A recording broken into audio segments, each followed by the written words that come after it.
President, Excellencies, distinguished delegates. Monsieur le Président, Excellences, Mesdames et Messieurs, bienvenue à cette instance de premier plan visant à promouvoir les droits des personnes handicapées de par le monde. Je remercie les multiples ministres, responsables politiques et représentantes et représentants, y compris de la société civile ici présents aujourd'hui. Nous sommes particulièrement reconnaissants envers toutes celles et tous ceux dont l'expérience vécue éclairera ces discussions essentielles. Cette année marque le 20e anniversaire de l'adoption de la Convention relative aux droits des personnes handicapées. Pour d'innombrables personnes dans le monde, cela représente 20 années de progrès en matière d'accès, de reconnaissance et de respect. La Convention a fait évoluer notre conception du handicap en nous faisant passer d'un modèle médical et caritatif à un modèle fondé sur les droits humains. Presque tous les accords conclus depuis son adoption reflètent cette évolution et les ODD ont fait de l'inclusion du handicap un principe essentiel et un facteur déterminant dans la prise de décision. Je tiens à remercier chacune et chacun d'entre vous d'avoir contribué à ces progrès. Cette salle est remplie de champions qui œuvrent pour lever les obstacles qui freinent les personnes handicapées et les empêchent de contribuer au monde. À ce jour, la Convention a été ratifiée par 192 États et une organisation régionale.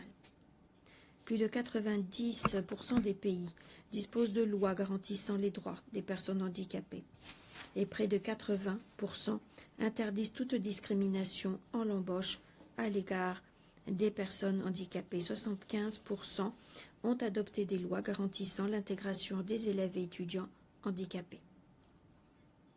Concrètement, cela veut dire que des millions d'enfants et de jeunes supplémentaires ont accès à l'éducation et que des millions d'adultes supplémentaires peuvent gagner leur vie. Cela signifie plus d'indépendance et des communautés plus résilientes. Cette journée est la vôtre, soyez fiers. Recevez les remerciements du monde entier pour votre ténacité. Elle est aussi un moment de réflexion.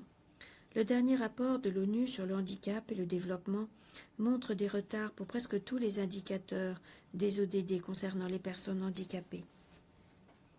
En d'autres termes, les progrès sont réels, mais ils restent inacceptablement lents. Pire encore, nous risquons de perdre les acquis obtenus. Notre monde fait face à un tourbillon de crises, allant des changements climatiques aux conflits, en passant par la flambée du coût de la vie.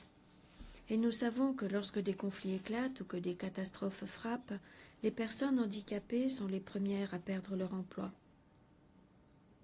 leur accès aux services et même leur vie.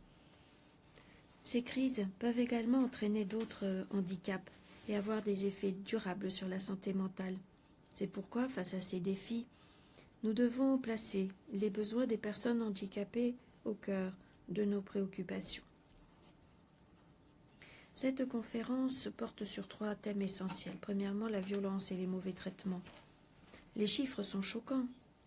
1/3 des enfants en situation de handicap subissent des négligences ou des violences, qu'elles soient émotionnelles, physiques ou sexuelles. Cette exposition à la violence et à la négligence se prolonge à l'âge adulte, en particulier chez les femmes handicapées et les personnes en situation de handicap intellectuel ou psychosocial. Cela doit cesser. Il faut de meilleurs mécanismes de détection et de signalement des cas d'exploitation. Il faut également des systèmes judiciaires accessibles à tous. Deuxièmement, les systèmes de soutien et les soins. Il faut développer d'urgence les services qui permettent aux personnes handicapées de participer plus pleinement à la vie économique, sociale et politique. Nous savons qu'au sein des systèmes de soins actuels, les personnes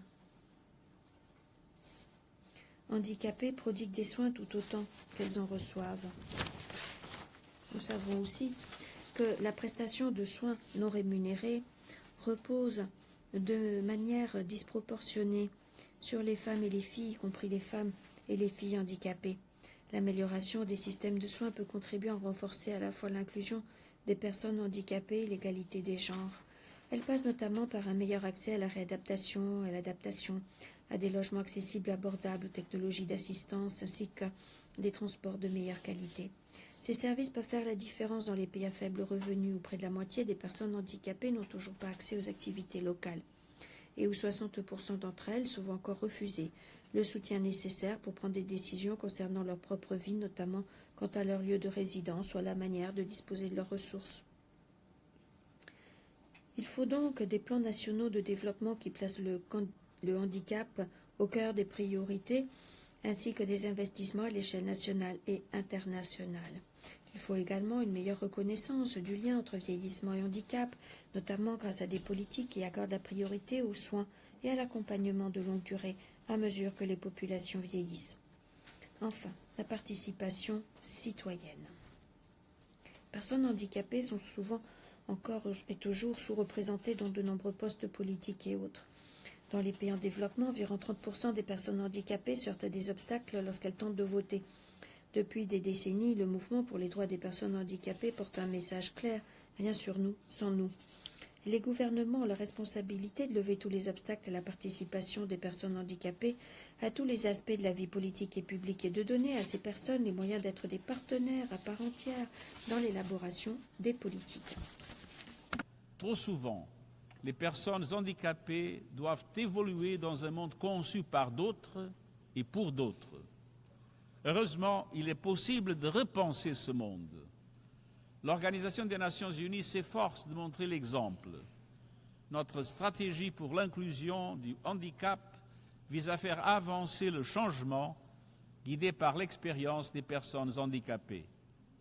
Grâce à de nouvelles pratiques de recrutement, ainsi qu'à de nouveaux outils physiques et numériques, le personnel des Nations Unies reflète aujourd'hui mieux la diversité des populations que nous servons. Notre budget pour l'année à venir investit dans l'étape suivante de cette stratégie et prévoit des aménagements supplémentaires pour le personnel et les délégués.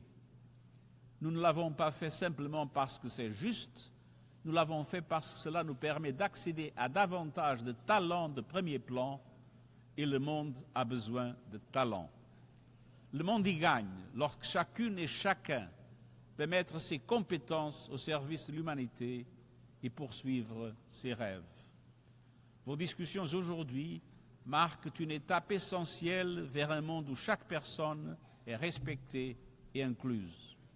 Ensemble, réalisons les droits de toutes les personnes handicapées et bâtissons un avenir juste et dynamique pour toutes et tous. Je vous remercie.